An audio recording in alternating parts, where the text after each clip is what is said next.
Deixa eu seguir aqui na nossa programação pontualmente, como eu sempre comento, né? Às 14 horas. Então, eu já posso chamar a Dione? Então tá. É contigo, Dione. Olá, tudo bem, pessoal? Prazer estar mais uma vez aqui na Expo Supermercados. Agradecer muito o convite dessa família que eu adoro, que é a família Polese. A gente já vem falando aí sobre boas práticas de fabricação em vários eventos da Expo Supermercados. E é um assunto de extrema importância, seja para o supermercado pequeno, para o grande supermercado, não importa o tamanho, é uma ferramenta importantíssima para vocês estarem implementando. Então, bom, deixa eu só terminar de me apresentar. Eu sou médica veterinária, já atuo há mais de 20 anos, então, com programas de qualidade. E a gente vai falar, então, como que vocês podem transformar essa ferramenta de qualidade em um lucro para vocês. Então, aí a minha empresa, a Agroqualitar, a gente trabalha, então, tanto com capacitação dos colaboradores, gerência e a implantação, então, de programas de qualidade. Ali eu citei alguns, como que a gente vai falar agora, que são as boas práticas de fabricação, mas a gente trabalha também com a PPCC e outras certificações, auditorias. Então, espero contribuir, trazer para vocês uma visão não tão conceitual, mas bastante prática do que vocês podem fazer no dia a dia. Então, vamos lá, o que são essas boas práticas, né? Na verdade, boas práticas de fabricação é uma ferramenta para a gente garantir a qualidade. Vou garantir a qualidade de quê? De todos os produtos que eu estou colocando à venda.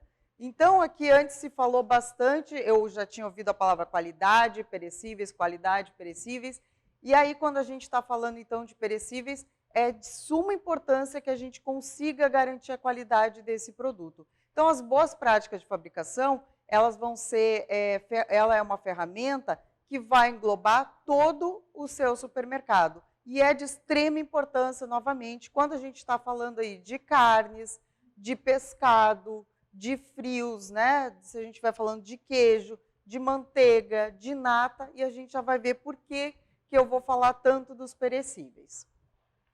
Então, vamos lá. É uma poderosa ferramenta de transformação, eu coloquei aqui, né? Em empresas que comercializam alimentos. Por quê? Porque depois que a gente implanta, a gente vê uma diferença, inclusive nos colaboradores de vocês. Então, o pessoal começa a perceber a importância também do seu trabalho. E é uma ferramenta que faz a gente estar num ambiente muito mais organizado, muito mais limpo, e com isso o ambiente mudando, a gente também muda na forma com que a gente vai atender o nosso consumidor.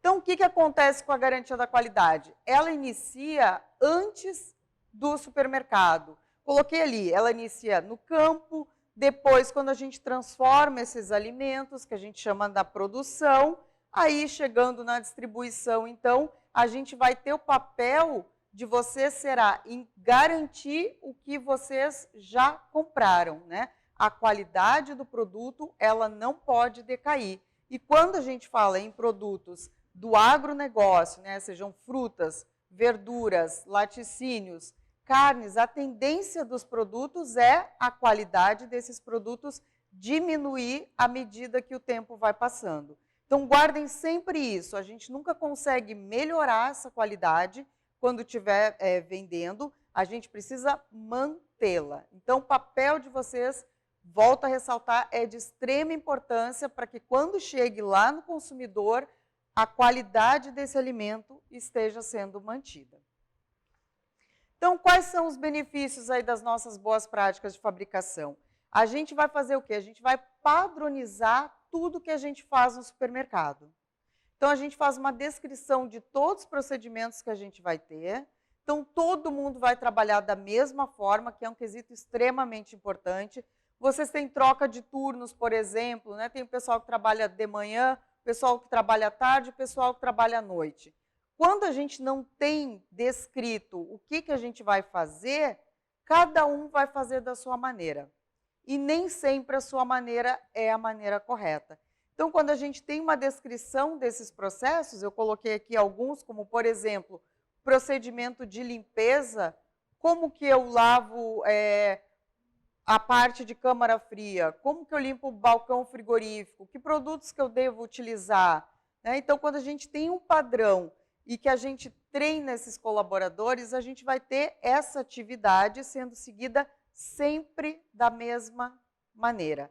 Então, aí vocês já têm um ganho, que é um processo sendo executado da maneira que vocês pensaram para ele ser executado e de uma maneira eficaz, né? A gente aqui está pensando o quê? Se a gente fala em padronização, em garantia de qualidade, eu estou pensando aqui em garantir que não haja uma contaminação desses produtos. Contaminação pelo quê? Eu posso ter uma contaminação por bactérias, por exemplo. Vocês estão vendo aí agora com a Covid-19 que a gente tem contaminação por vírus, que esses vírus passam por embalagens, que eu posso comprar um alimento que está vindo contaminado, porque alguém manuseou com as mãos sujas, porque alguém tossiu em cima desse produto. Então, a gente quer garantir aqui que não haja contaminação desses alimentos. E a limpeza é um requisito essencial para a gente garantir, então, que esses produtos não saiam contaminados. Depois a gente tem a parte de pessoal, então, que vai ser a conduta que os nossos colaboradores devem ter.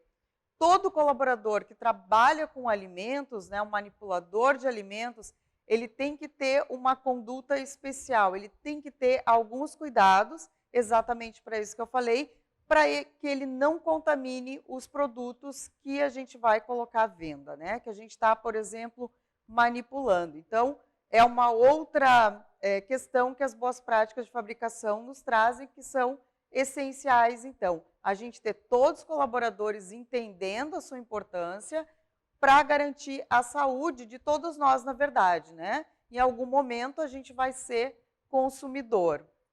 Depois a gente tem ali, eu coloquei o controle integrado de pragas. Vocês já devem ter percebido, né, que quando a gente não tem um controle efetivo de pragas, a gente pode ter perdas, né, no supermercado. A gente pode ter aquelas pragas que vão acessar o alimento, aí eles vão furar uma embalagem, eles vão consumir aquele produto e também vão levar contaminações. Então, é mais um ponto importantíssimo. O controle da água, né? A gente precisa ter uma água de boa qualidade. A gente volta a dizer, a gente vai lavar todo o nosso supermercado, o açougue, a fiambreria, onde fica o pescado, né? Pescado é uma carne que se degrada muito facilmente, então todo cuidado é pouco, né? A gente precisa ter um ambiente bastante limpo para que a gente tenha um produto garantindo, né, continuando com a qualidade que ele veio do fornecedor. Depois a gente tem aqui o controle de temperaturas. Então vamos lá, né? Se a gente está falando de carne, cada carne tem sua temperatura diferente também, conforme as suas características. Então, se tem pescado, é uma temperatura que é diferente de uma carne de frango, né? Que é diferente de uma carne bovina. Se eu não tenho um controle, se eu não monitoro essa temperatura dos meus balcões frigoríficos, eu posso ter uma oscilação muito grande. Isso faz com que, por exemplo, algumas bactérias, nesse período que essa temperatura não estava na temperatura adequada, eles começam a se multiplicar. E aí vocês vão ter perdas, né? Vocês vão ter que retirar alguns produtos e não vão conseguir vendê-los. Então, quando a gente fala de perecíveis, garantir a temperatura adequada, conforme o perecível que eu estou vendendo, é de extrema importância. Então, volto a dizer, cada perecível vai ter a sua temperatura diferente. Então, se a gente estiver falando de carne, uma questão também bastante importante é a questão da carne moída. Tem muita gente que quer moer a carne em um ambiente que não é refrigerado, por exemplo, o que ele vai fazer? Ele vai subir a temperatura daquela carne. Então, eu já não consigo garantir que nenhum micro-organismo, que a gente chama de micro-organismo patogênico, está se multiplicando ali. Então, vou vender carne, quero garantir qualidade de carne, eu preciso ter limpeza e preciso ter um controle efetivo de temperatura. Eu preciso monitorar a minha temperatura para saber se eu estou colocando no mercado consumidor realmente um produto que seja inócuo. O que significa isso? Um produto que não vai provocar nenhum tipo de doença no consumidor que vai comprar esse produto. Vocês nunca vão poder escolher o consumidor, né, de vocês. Então, vamos dizer que a gente tem pessoas idosas, vocês vão vender carne, queijo, enfim, para crianças. E esse tipo de consumidor, ele não tem o mesmo sistema imune do que uma pessoa que está em idade adulta e que não tenha nenhuma doença. Então, muitas vezes, o fato dele comprar uma carne contaminada pode piorar a saúde dele, né? Então, isso é responsabilidade de quem? É responsabilidade de toda a cadeia de fornecimento. Começa lá em quem fez o abate, lá no frigorífico, vai passando pelo transporte e chega, então, até vocês na distribuição. Aqui a rastreabilidade, né? O que é a rastreabilidade? É a gente saber a história daquele produto. O que eu estou vendendo, vamos pegar aí de novo o caso da carne bovina, quem foi esse fornecedor, né? De que animal que veio essa carne, por quê? Porque se algo acontecer de errado, eu consigo saber onde que aconteceu aquele defeito, onde que aconteceu aquele erro, né? Foi do meu supermercado? Foi do fornecedor? Só assim a gente consegue fazer o que? A gente consegue corrigir os erros para que eles não aconteçam novamente. Então, rastreabilidade é um quesito extremamente importante. Então, quando a gente faz a implementação das boas práticas de fabricação, a gente já desenvolve esses protocolos para que todo alimento que seja vendido a gente consiga encontrar a sua história. Aqui no Rio Grande do Sul, a gente já tem legislação específica que vai abordar, então, todos esses quesitos que eu estou falando para vocês. Então, é uma questão de legislação também, né? Então, vocês precisam sempre estar adequados à legislação do seu estado. Depois, a gente tem ali a qualificação de fornecedores, né? Então, comprar bem é fundamental. Eu conhecer o meu fornecedor, eu dizer para ele de que maneiras que eu vou aceitar os meus produtos.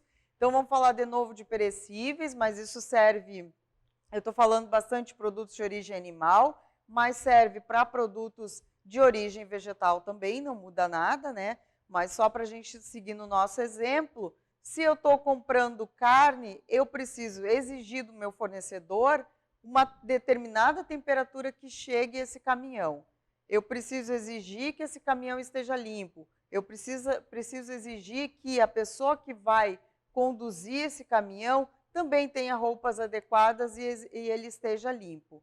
Então, a primeira coisa que a gente vai fazer, por exemplo, chegou um caminhão com carcaças bovinas, eu preciso medir essa temperatura desse caminhão, preciso ter um checklist para ver as condições desse caminhão, para depois também eu conseguir conversar com o meu fornecedor, né? Se eu tiver chegado a alguma coisa que não está de acordo, eu preciso informar ao meu fornecedor.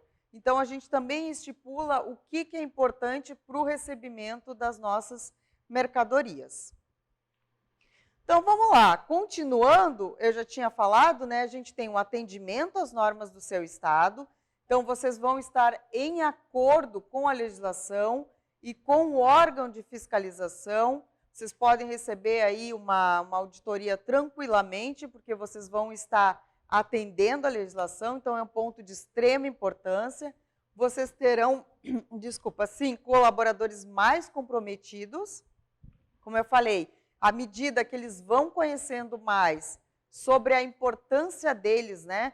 O quanto eles podem afetar a saúde dos consumidores e o quanto é bom quando a gente consegue ter um ambiente transformado, né, de qualidade, mais limpo, mais organizado, eles se tornam mais comprometidos. E aí, um ponto de fundamental, extrema importância, que é a felicidade do seu consumidor, né? Dificilmente o consumidor vai reclamar para vocês. Ele vai comprar uma carne, ele achou que o ambiente não estava muito bom, aquela carne já não estava, vamos pegar uma carne bovina, já não estava com aquele vermelho característico, ele chegou em casa e as características daquela carne não estavam próprias. Às vezes ele não se dá ao trabalho de reclamar para vocês. Então, vocês perdem o cliente e nem vão ficar sabendo, né? Ele vai deixar de comprar no teu supermercado para ir comprar no concorrente. Então, é super importante a gente garantir, então, que o consumidor, quando chegar em casa, ele continue tendo aquele produto adequado, né? Menor desperdício de alimentos. A gente trabalha aqui com estoque, né? Com ajuste de estoque. Então, não adianta comprar demais e daqui a pouco já venceu, né? Aquele produto eu já não vou poder ter utilizado. Então, a gente também consegue trabalhar nessa diminuição das perdas que vocês vão ter na hora de vender. Que é como eu falei, né? E o controle do estoque, que é de extrema importância. Aqui, então, qual é o negócio de vocês, né? Vocês vendem alimentos, então, vocês estão vendendo aí, né? Alimentos que vão servir para nos nutrir e também vão nos servir, eu coloquei ali indulgência, né? Para nos deixar felizes. Imagine se alguém compra aí um queijo fino no seu supermercado, chega em casa e ele está com a característica desagradável, né? Ele está com um cheiro ruim, a pessoa já consegue ver que ele não foi mantido na temperatura que ele deveria, e aí aquela felicidade desse consumidor vai por água abaixo. Então, normalmente, essa questão sensorial é bastante visível pelo consumidor, mas a gente tem a parte que a gente não enxerga, que é de saúde pública.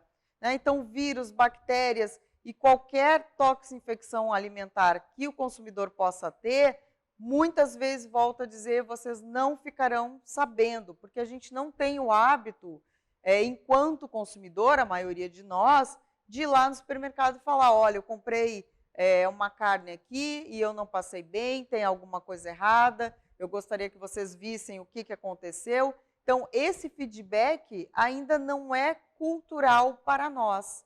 Então, muitas vezes a pessoa também ela vai ter uma enfermidade e ela não vai reportar para vocês. Só que o supermercado tem corresponsabilidade nisso, né? Que é de vender o produto com a característica que ele já veio lá do fornecedor. Então, o que o nosso consumidor está esperando aqui, né? Ele quer comprar um alimento fresco, ele quer comprar um alimento que seja próprio para o consumo, ou seja, que seja um produto inócuo, ele vai consumir e ele não vai ter nenhum tipo de doença depois. E a gente tem aqui também que o consumidor, ele espera o quê? Um ambiente agradável, né? Então, a limpeza e a organização, ela é visível. Eu tenho alguns clientes que já fazem o açougue, que o consumidor consegue enxergar o que o açougueiro está fazendo. Né? Um ambiente climatizado, mas ele tem um visor para que o consumidor consiga enxergar exatamente que ali se trabalha com boas práticas de fabricação. Então, tem alguns clientes que acabaram ganhando consumidores e fidelizando alguns na parte de açougue exatamente por demonstrar, né, pelo consumidor conseguir enxergar esse quesito de qualidade. Pós-Covid, que agora trouxe uma mudança bastante importante, mais ainda o consumidor vai estar atento a essas questões de inocuidade e de um ambiente mais limpo. Então, está aí um desafio de vocês, embora seja um requisito legal, volto a dizer, né? A gente precisa ter boas práticas de fabricação, a legislação exige que vocês implementem todas as boas práticas de fabricação e todos os procedimentos operacionais padronizados, mas isso a gente pode levar para um outro patamar, que é isso, demonstrar ao meu consumidor que eu tenho essa preocupação com a qualidade, né? Então, surpreenda o seu consumidor. Eu trouxe aqui só algumas ideias, né, pós-Covid, e do quanto o consumidor mudou, né, o quanto ele está mais atento que a gente pode ter uma contaminação, sim, né, nesse ambiente. Então, eu trouxe aqui, por exemplo, o uso de tecnologias limpas, né, e tecnologias novas. Esse é um aparelho de fotocatálise, e no qual ali vocês estão vendo um carrinho de supermercado bastante sujo, né, que ele está ali, aqueles pontinhos verdes, e ele sai, então, desinfetado. Então, essa, por exemplo, é uma forma que a gente tem aí de dizer, de mostrar, né? Além de eu fazer, o meu consumidor vai conseguir enxergar, então, que eu tenho essa preocupação não só com meus produtos, mas eu tenho também com o meu consumidor. Aqui eu trouxe mais um exemplo também ali, né? Em ambientes, a gente tem ai, me fugiu o nome agora, um balcão refrigerado aqui, né? E o que está mostrando ali? Com essa fotocatálise, né? Está escrito em italiano, mas enfim, vocês podem ver que ele faz essa higienização, então, essa diminuição da carga microbiana e também de vírus. Então, ali o que eles fizeram lá na Itália? Eles informam para o consumidor, com aquele adesivo, que há sim uma preocupação em manter aquele ambiente limpo, né? E, consequentemente, garantir o tempo de prateleira dos produtos, né? Então, depois, se vocês também tiverem interesse, a gente já tem fornecedor aqui no Brasil que trabalha com isso e que é bem bacana, né? Eu trouxe realmente só um exemplo, a gente tem vários outros de como a gente pode demonstrar, não só implementar, mas também demonstrar para o consumidor essa nossa preocupação com a qualidade. Bom, meu tempo esgotou, então queria novamente agradecer a todos vocês, agradecer mais uma vez ao Fabiano e ao seu Clóvis pelo convite e estou sempre à disposição. Obrigada. Nós que agradecemos, Karine. A Karine tem acompanhado o nosso trabalho, né? Falo Karine, mas a Dione e Karina, né? Tem acompanhado o nosso trabalho e feito palestras presencial e tirando muitas dúvidas. Até as dúvidas que eu estou vendo que o pessoal está mandando, fique à vontade. Depois, se a Dione puder ficar conosco, vai responder essas dúvidas. Se não, responderá depois, porque a gente incentiva, pegue as suas dúvidas, que é muito comum que outros tenham também, e traga para nós responder. Esse que é o nosso propósito, né? Entregar conhecimento, informações valiosas para os negócios de vocês crescerem. Em resumo, a Expo Supermercado está um show, não só de palestrantes que utilizam aquelas questões do dia a dia de você, supermercadista, mini mercado, lojas de bairro e também os grandes, em todo o Brasil. E onde vocês estejam, sigam a nossa programação. Até agora está muito boa a programação e deverá continuar até amanhã às 23 horas.